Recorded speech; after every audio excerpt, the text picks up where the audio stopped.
Europa rechaza el supuesto plan de paz de Trump y Putin con su sí pero no. Puede llamarse paz a un acuerdo que exige a una nación entregar su propio territorio, reducir su ejército y renunciar a su soberanía. ¿O es simplemente un intento disfrazado de victoria política para quienes no han podido ganarla en el campo de batalla? Hoy analizamos por qué Europa ha rechazado de forma contundente el plan impulsado por Donald Trump y negociado con el Kremlin, y por qué no es un plan de paz, sino una rendición para Ucrania. ¿Qué futuro tendría Europa si aceptara un acuerdo construido sobre la lógica del agresor y no sobre la justicia? ¿Es un plan de paz o una salida estratégica para Putin? El borrador de 28 puntos impulsado por Trump que exige a Ucrania, ningún punto para Rusia. Eso lo dice todo. Ceder el Donbass, abandonar la entrada a la OTAN, reducir su ejército a la mitad, entregar armas recibidas, reconocer el ruso como idioma oficial. Y lo más grave, fue negociado entre enviados de Trump y Rusia sin Ucrania ni Europa.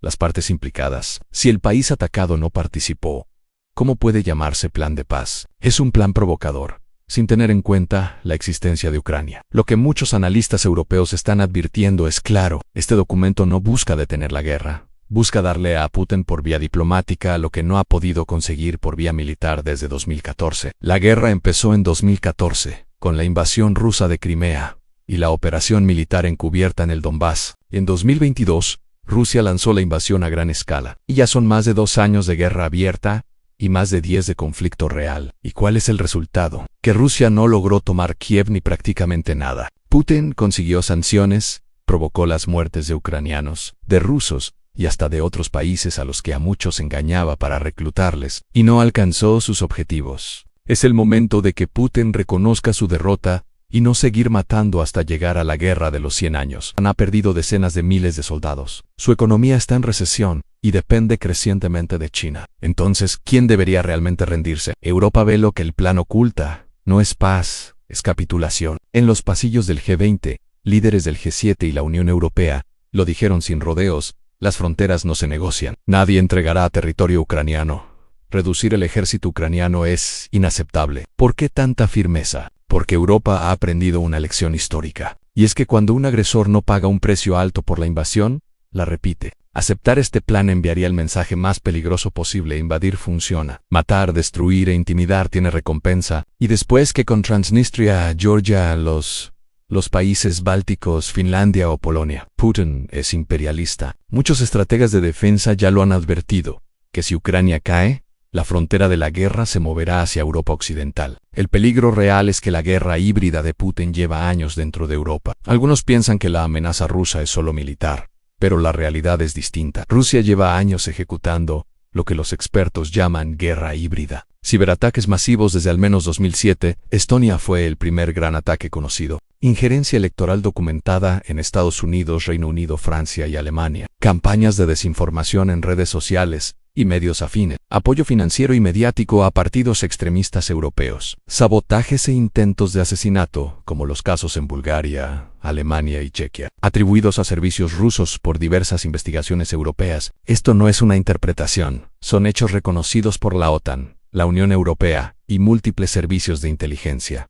Por eso, el supuesto acuerdo de supuesta paz es tan peligroso, porque no aborda nada de esto, solo premia la agresión militar. Las vidas sacrificadas por Putin, ¿para qué? Si Putin no ha logrado su objetivo después de una década de conflicto y más de 2 años de invasión total, ¿cuántas vidas está dispuesto a seguir sacrificando? El Ministerio de Defensa ruso raramente publica cifras, pero las estimaciones occidentales hablan de decenas de miles de soldados rusos muertos, centenares de miles de heridos. La pregunta es contundente: ¿qué líder sacrifica tal cantidad de vidas sin obtener lo prometido? Ese es uno de los motivos por los que muchos analistas interpretan el plan como una tabla de salvación para el Kremlin, una forma de vender internamente una victoria sin realmente haber ganado. El error estratégico del plan: creer en promesas que ya fueron quebradas. Europa rechaza completamente la idea de basar la seguridad del continente en promesas rusas. No es ideología, es experiencia histórica. Recordemos un dato clave.